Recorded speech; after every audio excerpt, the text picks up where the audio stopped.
My name is Brenda Martinez. I was 34 years old when I learned that silence, no matter how dignified, is often mistaken for permission. I didn't always know that.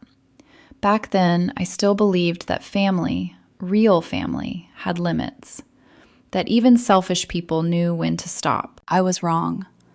I live in Chicago in a modest 2-bedroom apartment I've carefully shaped around my son's needs. My world revolves around Tommy, my 8-year-old boy with moderate autism. Every decision I make, every schedule, every dollar, every boundary is filtered through one question. Will this help him feel safe? Tommy experiences the world differently. Loud noises can overwhelm him. Sudden changes can unravel him. But joy?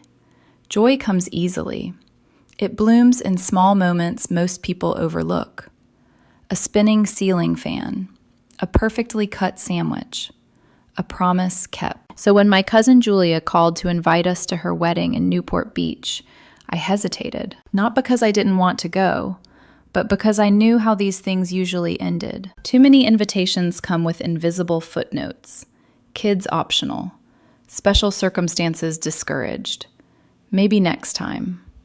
Still, this was family. Julia was my Aunt Linda's daughter.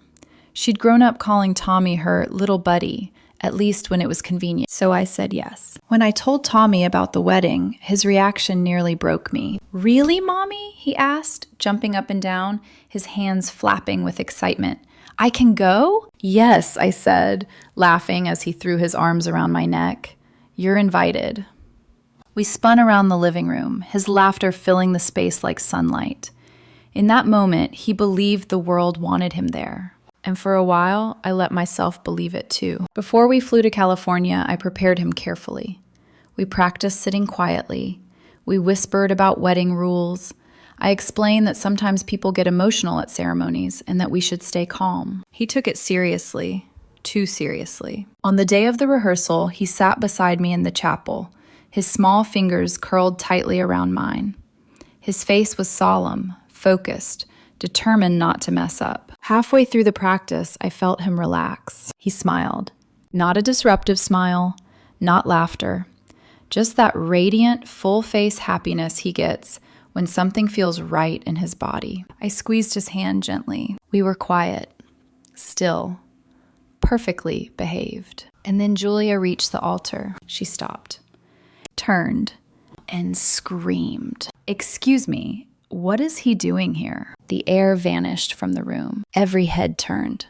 Bridesmaids froze. Groomsmen shifted uncomfortably. Even the officiant looked down at his notes, pretending not to see what was happening. Julia wasn't looking at me. She was pointing directly at my son. "I told you," she snapped at her fiancé Marcus, her voice sharp and panicked. "I told you not to let her bring him." Tommy's smile collapsed instantly. Tears pooled in his eyes, confusion washing over his face as he looked up at me, silently asking what he'd done wrong. I stood there, frozen between instinct and survival. I wanted to scream. I wanted to tell her exactly who she was, but I looked at my son. So I didn't. I bent down, brushed his hair back, and whispered, "We're going to step outside, okay?" He nodded, already trembling. We walked out. Outside, under the warm California sky, the breakdown came hard and fast. "Why was she mad?" he sobbed. "Mommy, that hurt my feelings." I held him as his body shook, my own heart splintering quietly in my chest.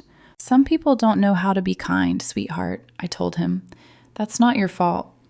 What he didn't know, what Julia didn't know, was that this was only the rehearsal, and I had already decided how the real wedding would end. The morning of Julia's wedding arrived, wrapped in sunshine and sea air, the kind of postcard-perfect day that made cruelty easier to hide. Tommy believed the rehearsal had been the wedding. That was the mercy. When I told him he'd be spending the day with Mrs. Chen, our longtime babysitter, he didn't question it. He hugged me goodbye, clutching his favorite stuffed dinosaur, and reminded me to be polite and sit quietly, repeating the rules he thought he'd already followed. I kissed his forehead and promised I'd be back soon. Then I walked out of the apartment we were borrowing and stepped into a role I never wanted, but would not shrink from. I am someone who believes deeply in the sanctity of marriage, so for the ceremony itself, I stayed away. I let Julia walk down the aisle uninterrupted. I let her exchange vows under white arches by the ocean. I let her smile for photographs, unaware that the silence she mistook for forgiveness was something else entirely. It wasn't revenge. It was timing. The reception was held at the Oceanfront Country Club, all crystal chandeliers and linen-draped tables, the kind of place that whispered wealth and exclusivity in every detail. Nearly 200 guests filled the ballroom. Family, friends, colleagues, strangers who knew Julia only as a radiant bride. I sat near the middle, posture straight, expression calm. When dinner plates were cleared and champagne glasses refilled, I stood. The room quieted instantly. Julia looked up from the head table, met my eyes, and mouthed the words, "Thank you for not bringing him." I smiled back. Not because I agreed, but because she had no idea what was coming. "As you can see," I began, my voice steady despite the pounding in my chest, "I'm here tonight without my wonderful son, Tommy." A murmur rippled through the room. Some people shifted uncomfortably. Others leaned forward, curious. "Many of you made it clear that he wasn't welcome here today," I continued. "But that didn't stop him from wanting to share something with Julia and Marcus on their special day." I pulled out my phone and pressed play. Tommy's voice filled the ballroom, soft, earnest, unmistakably pure. "Dear cousin Julia and Marcus," the recording said, "I hope you have the most magical wedding ever. I think weddings are like fairy tales, and everyone deserves their fairy tale. Love, Tommy." Silence followed, the kind that presses against your ears. I saw hands move to faces. I saw eyes glisten. Even guests who had looked annoyed at the rehearsal wiped tears away without trying to hide it. Julia's smile froze in place, brittle and strained, but she raised her glass when everyone else did. She had no choice. In that moment, I thought maybe, just maybe, that would be the end of it. That public exposure would be enough. That shame would do what empathy could not. I was wrong. The calm that followed was not resolution. It was the eye of the storm. Less than 24 hours later, back in Chicago, there was a knock at my door that didn't sound like anything good. Sharp, authoritative, unyielding. When I opened it, two strangers stood there with badges and clipboards. "Ms. Martinez," the woman said, "we're with the Department of Children and Family Services. We need to speak with you about your son." They didn't wait for permission. They stepped inside like my home was already theirs. The younger one, Jennifer Walsh, she later introduced herself, began scanning the apartment with thinly veiled suspicion. She noted Tommy's mattress on the floor, the plastic covers on the couch, the safety locks on the cabinets. Each accommodation, each necessity, each choice made with love, all of it twisted into something ugly on her clipboard. "These are recommended by his doctors," I said, my voice cracking. "My son has autism." She leaned closer and whispered, "That's what they all say." My stomach dropped. Minutes later, after a hushed phone call to her supervisor, she delivered the words that split my world open. "We're issuing an emergency removal order." I couldn't breathe. "You can't," I said. "He has a grandmother, my mother. She lives 20 minutes away. She knows his routines, his medications, everything." They didn't listen. They took my son. The next 72 hours were a blur of paperwork, tears, and rage. I sat in an apartment that still smelled like him, surrounded by toys that hadn't been touched, replaying every moment of the wedding in my mind. And I knew. This wasn't coincidence. This was retaliation. I made calls. Desperate ones. First to Rebecca Thompson, a lawyer specializing in family court and disability rights. Then to my mother. Then to Dr. Julia Wong, Tommy's developmental pediatrician, who was furious the moment she heard what had happened. "I'll have documentation for you within the hour," she said, "and I'll testify if needed." By noon the next day, I had assembled a mountain of evidence. Medical records, therapy plans, school IEPs, letters from teachers and neighbors, but the damage was already done. Tommy was gone. That afternoon, my phone buzzed with a message from an unfamiliar name. It was Marcus. "I had nothing to do with this," it read. "I'm sorry." I screenshot it. Because instinct told me this story wasn't over. And because somewhere deep down, I knew the truth would eventually surface. I just didn't know how much it would cost to drag it into the light. The silence after they took Tommy was unbearable. It wasn't the peaceful quiet of an empty apartment. It was loud, accusatory, every corner echoing with absence. His sneakers were still by the door, one lace half untied. His dinosaur backpack leaned against the wall like it was waiting for him to come back and grab it. I kept catching myself listening for his footsteps, the uneven rhythm I could recognize anywhere. They never came. I sat on the floor of his bedroom that night, back against his bed, clutching his weighted blanket like it could somehow pull him back to me. My phone stayed in my hand, screen lit, waiting for a call that didn't come. I wasn't crying anymore. I was shaking. By morning, shock had burned itself into something colder and sharper. Anger. I called Rebecca Thompson as soon as her office opened. She listened without interrupting, only the soft scratch of a pen on paper letting me know she was still there. "This is serious," she said finally, "but it's not hopeless. Emergency removals require a court hearing within 72 hours. We're going to fight this aggressively." "I know who did this," I said. It was Julia. Rebecca didn't sound surprised. "Retaliatory reports happen more than you'd think," she said carefully, "especially after public embarrassment. The timing matters. We'll use that." After hanging up, I called my mom. They hadn't placed Tommy with her, despite my explicit request. "They said they needed to evaluate suitability," she told me, her voice tight with fury. As if I don't know my own grandson. That was when panic really set in. Where was he sleeping? Did they give him his medication on time? Did anyone understand that he couldn't sleep without his nightlight and music playing softly at the same time? I tried calling DCFS. I was transferred 3 times before someone finally answered. "Ms. Martinez," a man said calmly. "My name is David Chun. I've been assigned as your son's caseworker." My heart slammed against my ribs. "Where is my son?" I demanded. "Is he okay?" "He's currently in an emergency foster placement with a family experienced in caring for autistic children," David said. "I understand you requested placement with your mother. That option is being reviewed." "Reviewed?" My voice broke. "He needs family. He needs familiarity." "I know," he said quietly.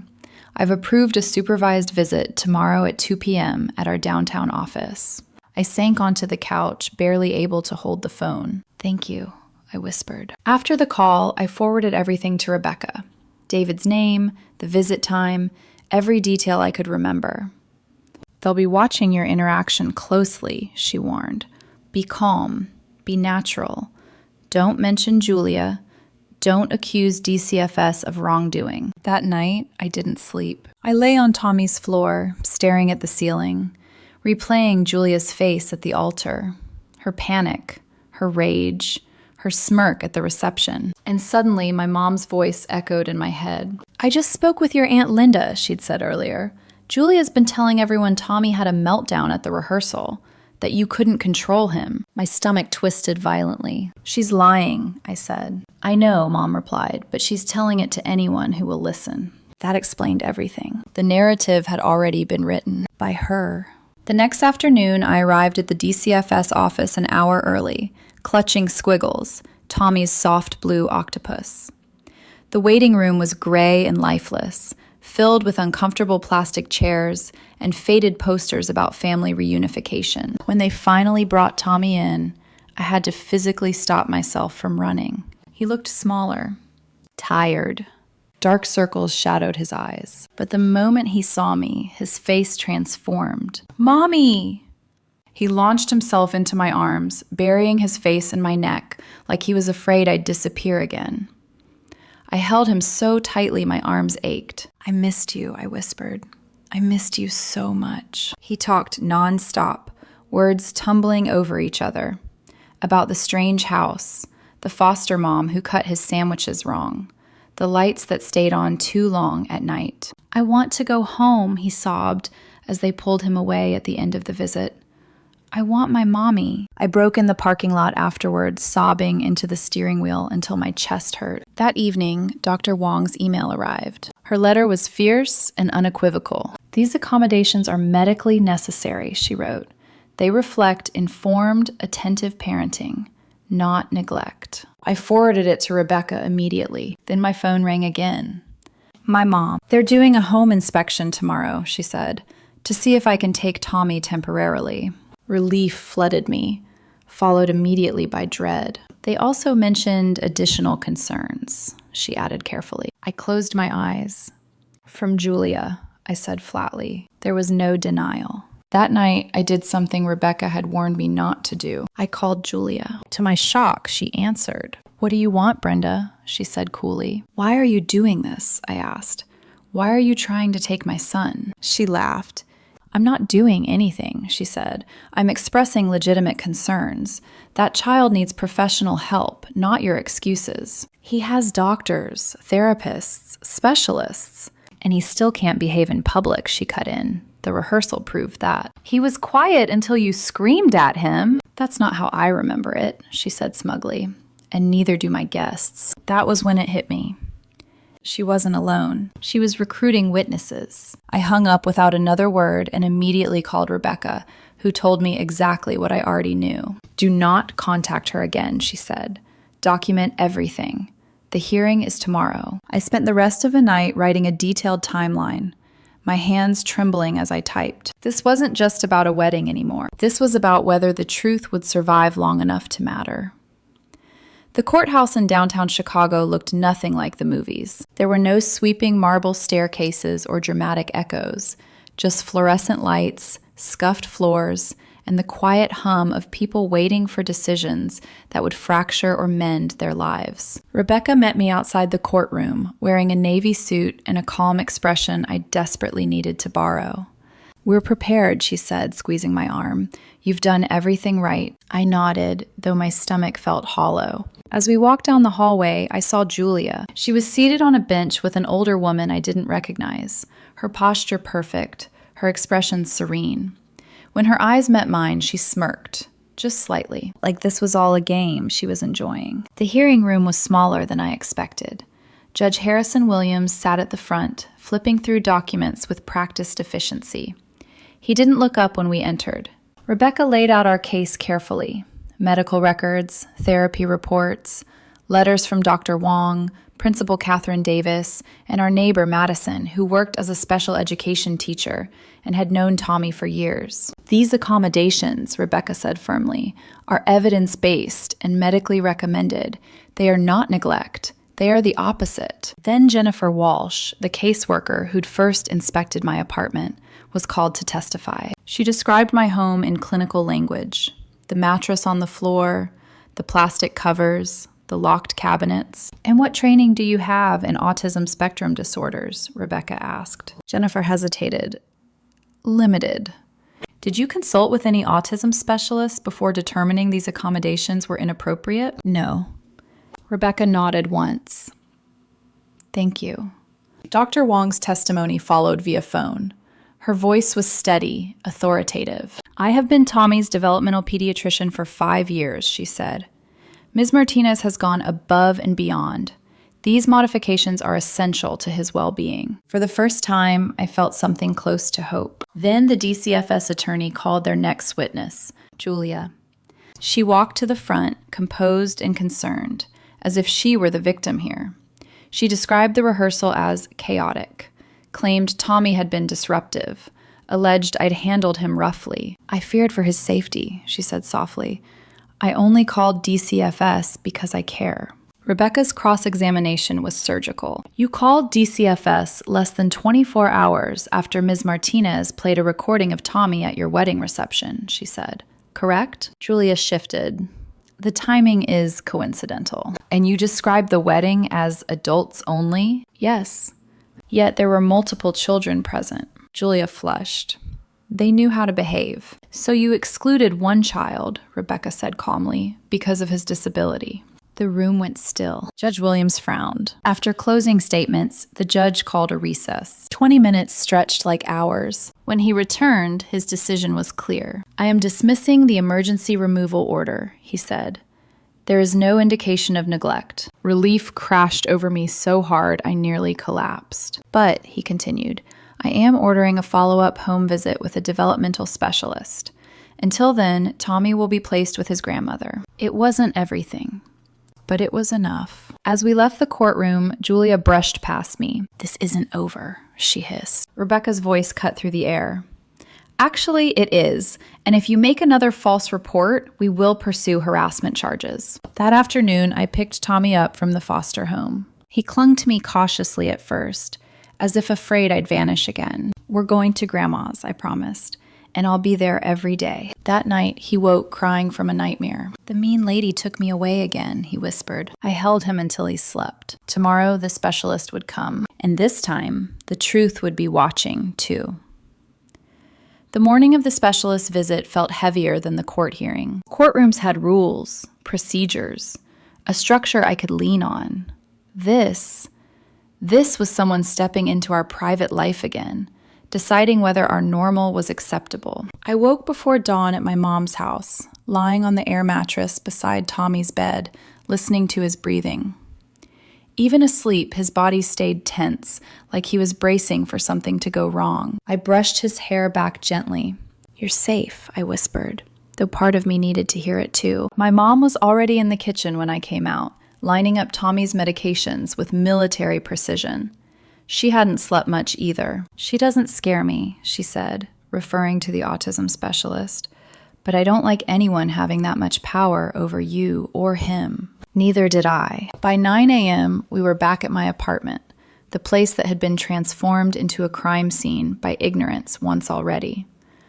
I had spent the previous night deep cleaning every surface, not because it needed it, but because fear makes you do strange, meticulous things. The doorbell rang exactly on time. Dr. Lisa Ramirez stood outside, clipboard in hand, eyes warm but observant.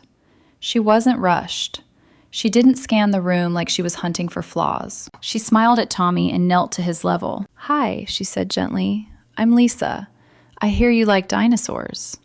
Tommy hesitated, then nodded. That alone told me more than any credential could. For the next 2 hours, she watched us, asked questions, took notes. Not once did she use the word concerning. She asked Tommy about his visual schedule.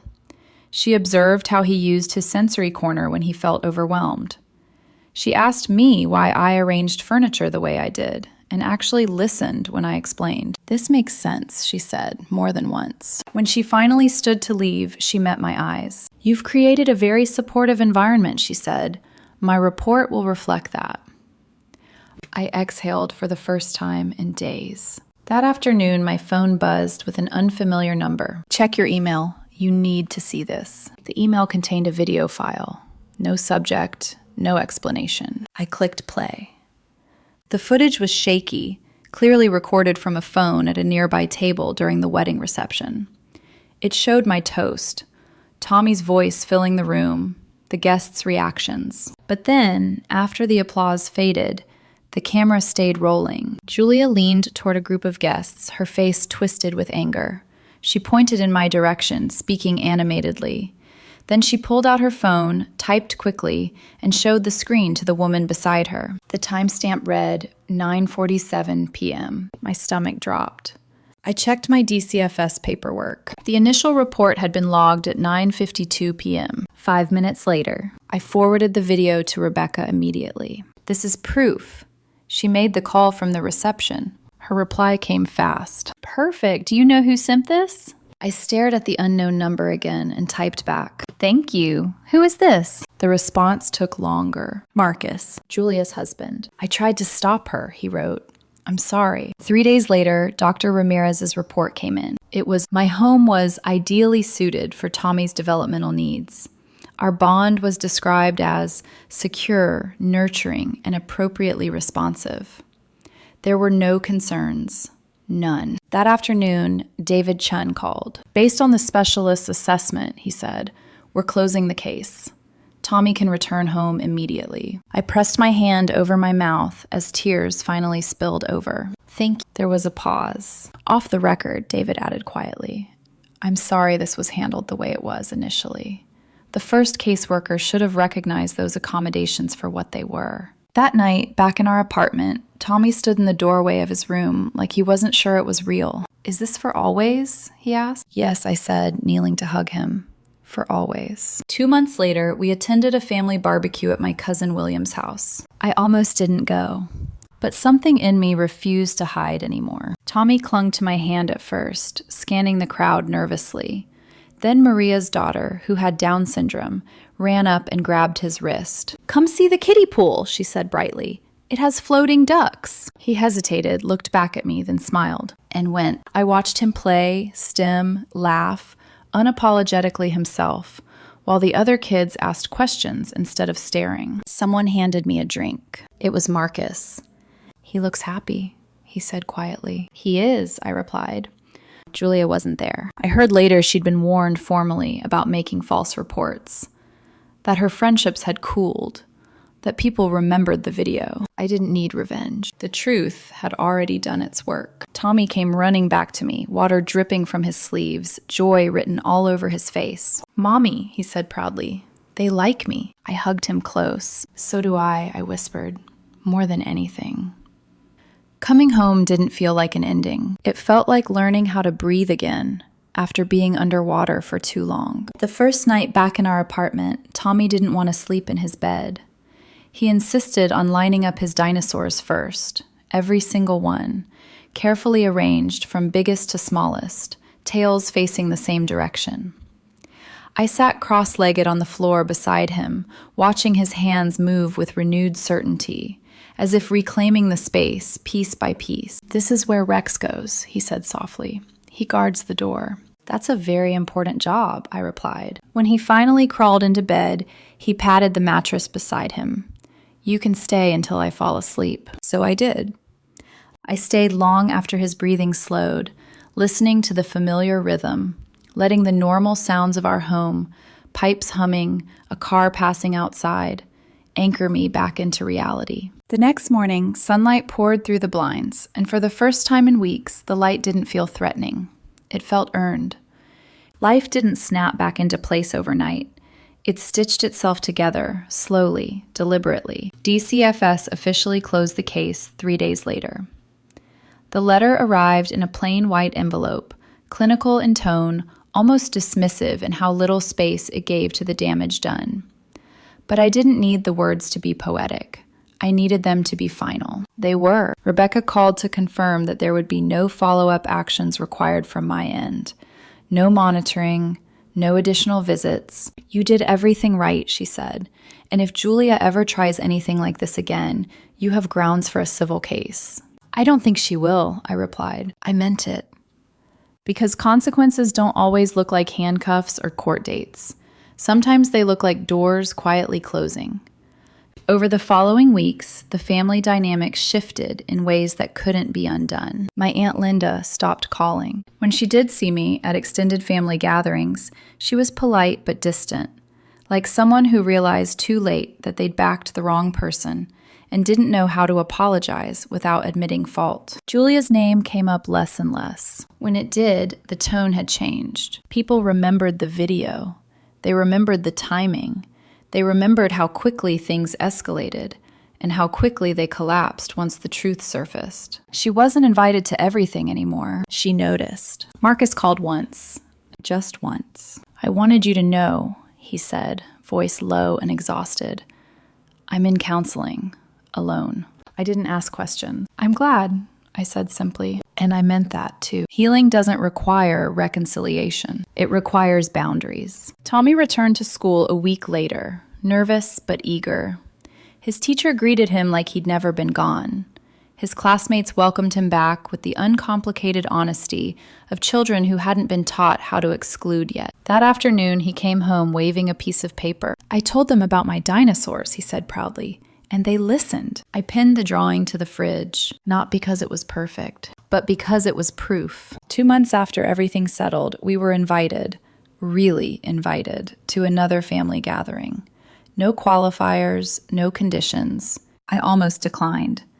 Old instincts die hard. But then Tommy tugged on my sleeve and asked, Will there be kids? Yes, I said. Okay, he replied. I want to go. So we did. Watching him that day, running, stimming openly, laughing without checking my face first, something in me loosened. I realized I'd been holding my breath long before Julia ever raised her voice at that rehearsal. I'd been bracing for rejection as a default setting. Not anymore. Late that afternoon, as the sun dipped low and conversation softened, my mom came to stand beside me. You know, she said quietly, I used to think being a good mother meant protecting your child from everything. I smiled faintly. Turns out, she continued, it means teaching them what to do when protection fails. I watched Tommy chase floating ducks in the kiddie pool, his laughter unfiltered. Yes, I said, exactly that. That night, back home, Tommy crawled into my lap on the couch, unusually quiet. Mommy? He asked. Yes, sweetheart? The mean lady, she can't take me again, right? I swallowed hard. No, I said firmly. No one can. He considered that, then nodded. I won't let anyone be mean to you either, he said, serious as only a child can be. I hugged him, pressing my cheek against his hair. We protect each other, I whispered. Months later, life didn't look extraordinary from the outside. Same apartment, same routines, same challenges. But inside, something fundamental had shifted. I no longer mistook silence for strength. I no longer believed that staying quiet kept the peace. And I no longer questioned whether my son belonged in the world as he is, because I had learned something Julia never did. When you try to erase someone's child, when you weaponize systems meant to protect, you don't just expose your cruelty, you expose your fear. And fear, eventually, always tells the truth.